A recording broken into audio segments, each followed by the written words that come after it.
Good morning everybody. जैसा कि आप सबको विदित है, हम लोग कोविड-19 इस वैश्विक महामारी का सामना कर रहे हैं और इसके अंतर्गत हमारी शैक्षणिक व्यवस्था, हमारी विश्व की संपूर्ण अर्थव्यवस्था प्रभावित हो चुकी है। लेकिन किसी भी आपदा के आने पर जीवन जीना नहीं छूटता है। ऐसी स्थिति में शिक्षा का एक अपना अलग महत्व है। बशर्ते हम परंपरागत शिक्षा पद्धति को नहीं अपना पा रहे हों, लेकिन एक नए नवाचार के रूप में हम ई कंटेंट के नाम पर या ऑनलाइन क्लासेस के नाम पर अपने विद्यार्थियों के साथ अप्रत्यक्ष संबंध स्थापित कर रहे हैं।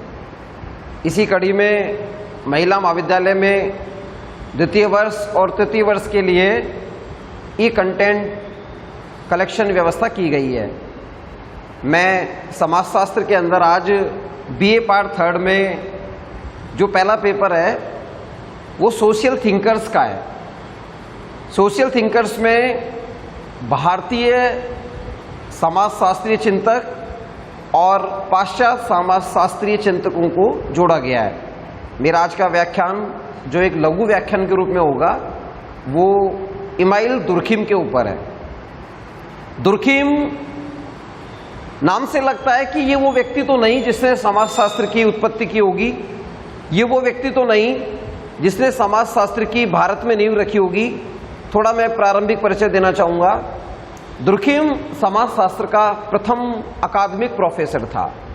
यहाँ अकादमिक प्रोफेसर से तात्पर्य है कि जो वैधानिक डिग्रियां लेने के बाद जो शैक्षणिक आधार पर व्यक्ति को प्रोफेसर कहा जाता है, वो विधिवत डिग्री इन्होंने प्राप्त की थी। समाजशास्त्र में पहली बार यदि किसी विद्वान ने सांख्यिकी विधि का प्रयोग किया है, यूज ऑफ स्टैटिक्स, वो पहले व्यक्ति दुर्खिम थे।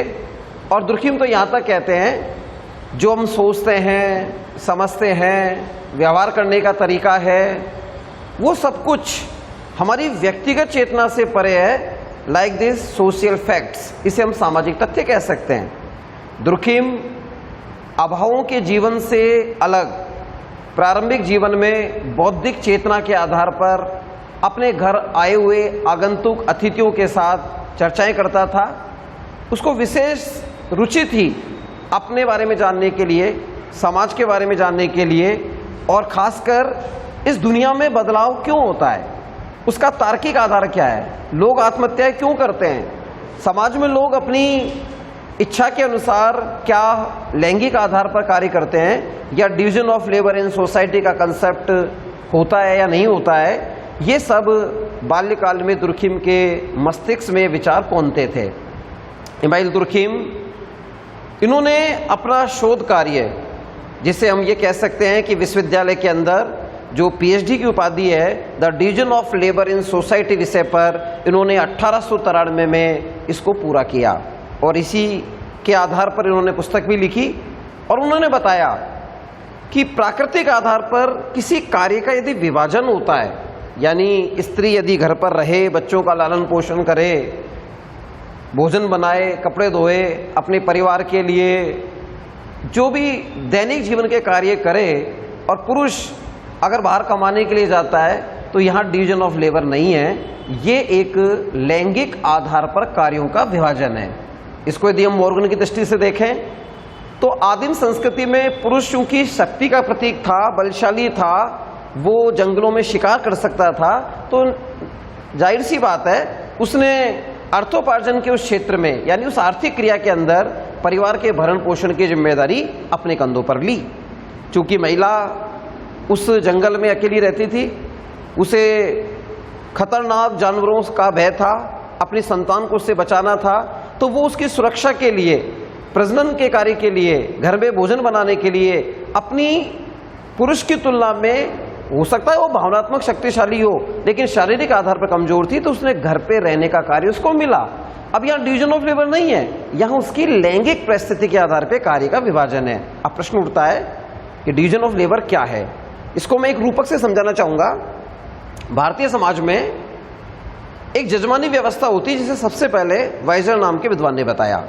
सामान्य अर्थ में सेवाओं के बदले में सेवाओं का आदान प्रदान, ये हमारी जजमानी व्यवस्था का मूल मंत्र रहा है। इसमें होता क्या था, एक लुहार लोहे का सामान बना रहा है, पंडित पुरोहित का कार्य कर रहा है, वणिक दुकान खोल के बैठा है, कुंभकार मिट्टी के बर्तन बना रहा है। अब मिट्टी के बर्तन की जरूरत सबको है, सब उस कुंभकार से संपर्क करेंगे, उससे मिट्टी के बर्तन प्राप्त करेंगे। कुंभकार को अपने चाक के लिए धुरी चाहिए लोहे की, वो लुहार के पास जाएगा, उसे वो धुरी निःशुल्क मिलेगी। क्यों? क्योंकि लुहार को पता है कि जब ये बर्तन बना लेगा तो मुझे वर्ष भर के उपयोग में लाने वाले बर्तन दे देगा। पंडित सबके घर मुफ्त में पुरोहित का कार्य करता था, जन्म में, मरण में, परण में, उनके जजमान होते थे। तो उसे पता था कि कुंभकार से बर्तन मिलेंगे, लुहार से लोहे का सामान मिलेगा, वणिक से दुकान से दैनिक उपभोग का सामान मिलेगा, किसान से अनाज मिलेगा, और उनके बदले में अपनी सेवाओं को वो निःशुल्क देता था। तो एक्सचेंज ऑफ सर्विस, ये जो आदान प्रदान की व्यवस्था थी, इसे हमने श्रम विभाजन का नाम दिया। दुर्खीम इसी बिंदु से उठाता है और वो कहता है कि अपने अपने कार्य में दक्ष, प्रवीण, कुशल लोग जब अपनी सेवाओं को आधुनिक समय में एक दूसरे को प्रदान करते हैं और बदले में उसको कहीं ना कहीं आर्थिक हित जुड़ जाता है, तो इस नए मूल्य के साथ जो संरचना बनती है, उन्होंने श्रम विभाजन का नाम दिया।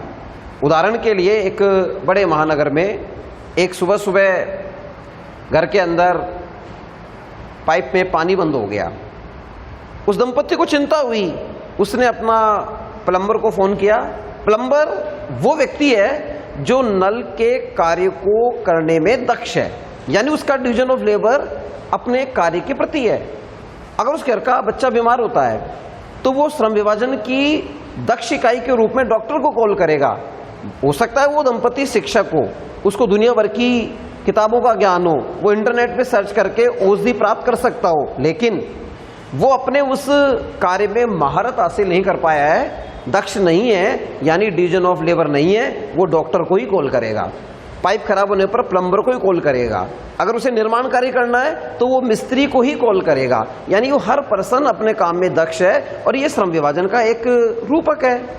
ठीक इसी प्रकार दुर्खीम ने जब श्रम विभाजन की परिकल्पना की तो इसको उठाया आदिम समाज से। उसने कहा कि आदिम समाज उस यांत्रिक समाज के समान है। नाम से ऐसे लगता है जैसे यंत्र, मशीनें होंगी। कदापि इसका अर्थ हमें विद्यार्थियों को ये नहीं मानना चाहिए। यंत्र का मतलब यहाँ सीधा सीधा है, जैसे हमें पंखा चलाना है और बिजली का स्विच हमने ऑन किया, पंखा चल गया, उसको बंद किया, ऑफ किया तो पंखा रुक गया। जैसे यंत्र काम कर रहा है, वैसे ही आदिम समाज में, जनजातीय समाज में मुखिया सर्वोपरि होता था। मुखिया यदि ये आदेश दे दे कि अमुख व्यक्ति को यह कार्य करना है, तो वो व्यक्ति उस आदेश को पूरे समाज का आदेश मानकर अंगीकृत करता था, उसकी अनुपालना करता था। यहां वो तर्क नहीं लगाता था कि इस काम को करने से मुझे नुकसान होगा या फायदा होगा, इस कार्य को करने पर मेरी प्रसिद्धि फैलेगी या मेरी आलोचना होगी। वो केवल ये जानता है कि मुखिया ने कहा है मुझे काम करना है। इसको आप अंधभक्ति भी कह सकते हैं। तो ये आदिम समाज था, यहां पर डिवीजन ऑफ लेबर नहीं है, वहां श्रम विभाजन नहीं है। लेकिन जो जो हम परंपरावादी समाज से आधुनिक समाज की ओर जाते हैं, हम जरूरतों को पैदा करते हैं, तो जरूरतों को पूरा करने के लिए समूह सामने आते हैं। मैं यहाँ एक उदाहरण देना चाहूँगा। आज से 25-30 साल पहले शायद किसी ने सोचा नहीं होगा गपशप करने के लिए भी कोई ग्रुप बनेगा। अपनी विचारों का आदान प्रदान करने के लिए जो लोग चौपाल में बैठा करते थे, घर के चबूतरों पर बैठ के चर्चा किया करते थे, उन्होंने कभी नहीं सोचा होगा कि हम वर्चुअल दुनिया में फेसबुक, व्हाट्सएप, ट्विटर के माध्यम से लोगों से गपशप ग्रुप बनाएंगे। तो ये आज के समय की दक्षता है। तो यहाँ हम कहीं ना कहीं अपनी जरूरत महसूस कर रहे हैं, अकेलापन महसूस कर रहे हैं। पहले संयुक्त परिवारों में छोटे छोटे बच्चे कब पैदा होते थे, कब पल के बड़े हो जाते थे, और कब उनका एक जिम्मेदार नागरिक के रूप में उद्भव हो जाता था, हमें जानकारी भी नहीं होती है। लेकिन आज क्रैच, कामकाजी महिला पुरुष अपने बच्चों को पालने के लिए महानगरों में क्रैच में छोड़ देते हैं। तो आज से 30 साल पहले क्रैच के बारे में तो किसी ने सोचा ही नहीं था। आज क्या हो रहा है, प्ले ग्रुप के बच्चों को डे बोर्डिंग के नाम पर स्कूल में हम जमा करा के आते हैं। अब आपको यहाँ आपत्ति होगी, मैं जमा कराना क्यों बोल रहा हूँ? जमा कराने का सीधा सा मतलब है कि दंपत्ति 8 बजे ऑफिस जाता है, अपने बच्चे को वहां जमा करा देगा, छोड़ के आएगा, और शाम को वो अपने बच्चे को लेके आएगा। उसको कोई फर्क नहीं पड़ता उसे कैसा भोजन मिला, कैसी शिक्षा मिली, जो उसके संरक्षक थे उसके साथ कैसा व्यवहार कर रहे थे, फिर हम कैसे उनसे उम्मीद कर लें कि वो जिम्मेदार नागरिक बनेंगे। खैर, ये विषय लंबा हो सकता है, लेकिन मेरा केवल इतना अर्थ है कि नवाचार के रूप में इस बिंदु को हम किस तरह स्वीकार कर रहे हैं, ये डिवीजन ऑफ लेबर का ही एक पार्ट है।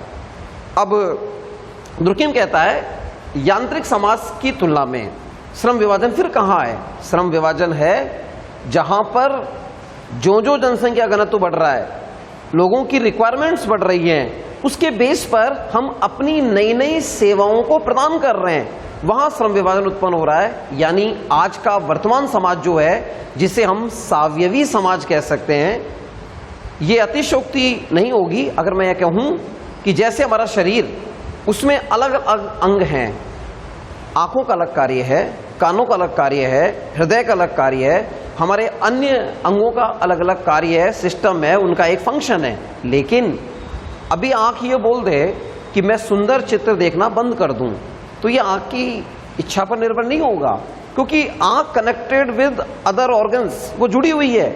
अभी हृदय कहते मैं आज से धड़कना बंद कर दूंगा, तो फिर और अंगों का अस्तित्व नहीं है। यानी ये एक अलग अलग अवयव होते हुए भी पर्सनल एक दूसरे से अटैच्ड हैं, जिसे हम कह सकते हैं परस्पर निर्भरता की स्थिति। इस स्थिति में आकर पूरा शरीर एक सावयवी इकाई के रूप में काम कर रहा है। इसे हम सावयवी समाज के रूप में परिभाषित कर सकते हैं, और यही कहीं ना कहीं श्रम विभाजन का एक रूप होगा। दुर्कीम ने अगला बिंदु बताया सामाजिक तथ्य। अब सामाजिक तथ्य का मतलब ये नहीं है कि सत्यम शिवम सुंदरम, नहीं। हो सकता है चोरी करना किसी समाज में अपराध हो, मगर यह भी सत्य है किसी समाज में चोरी करना गौरव की बात हो, वहां परंपरागत मूल्य के रूप में इसे स्वीकार किया जाता हो। तो कौन सा मानदंड, कहां अपराध है, कहां उसे सामाजिक व्यवहार के रूप में स्वीकार किया गया है, यह सामाजिक तथ्य की परिधि के आधार पर निर्धारित होता है। सामाजिक तथ्य क्या है? सामाजिक तथ्य ये वही है जिसे हम सोचते हैं, समझते हैं, व्यवहार में लाते हैं, लेकिन अपनी व्यक्तिगत चेतना से परे, समाज का हित कायम में। अगर मान लीजिए समाज ये चाहता है कि समाज में नैतिक रूप से व्यक्ति 21 साल की आयु में लड़का और 18 साल की उम्र में लड़की शादी करे, तो ये समाज का बनाया हुआ मानदंड है, ये सामाजिक तथ्य है। अब कोई इसका उल्लंघन करेगा तो कानून अपना काम अलग करेगा, लेकिन कुछ समाज बहिष्कार के रूप में उस व्यक्ति की अवमानना भी करते हैं। तो सामाजिक तथ्य निर्भर करता है सोसाइटी की ग्रोथ के ऊपर। सोसाइटी किस स्वरूप में है, आदिम है, यांत्रिक है, आधुनिक है, उत्तर आधुनिक है, या उस पे मार्क्सवाद का प्रभाव है, या उसमें फंक्शन, प्रकार्यात्मक प्रभाव के मूल्य ज्यादा हैं। तो depend on structure and function. सामाजिक तथ्यों की विशेषता को हम ऐसे समझ सकते हैं जैसे किसी विद्युत परिपथ में करंट प्रवाहित तो होता है, मगर हम हमारी आंखों से देख नहीं सकते।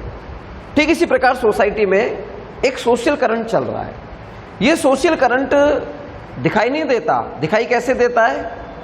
महसूस करने के आधार पर। असम में बाढ़ आई, लोग उस जल विप्लव का सामना कर रहे हैं, घर से बेघर हो रहे हैं, और राजस्थान और गुजरात में बैठा हुआ व्यक्ति सह अनुभूति करता है कि अरे मेरे देश के हिस्से में बाढ़ आई हुई है, वहां लोगों को ये समस्या आ रही है, अगर मेरे यहाँ आती तो मैं कैसा सोचता।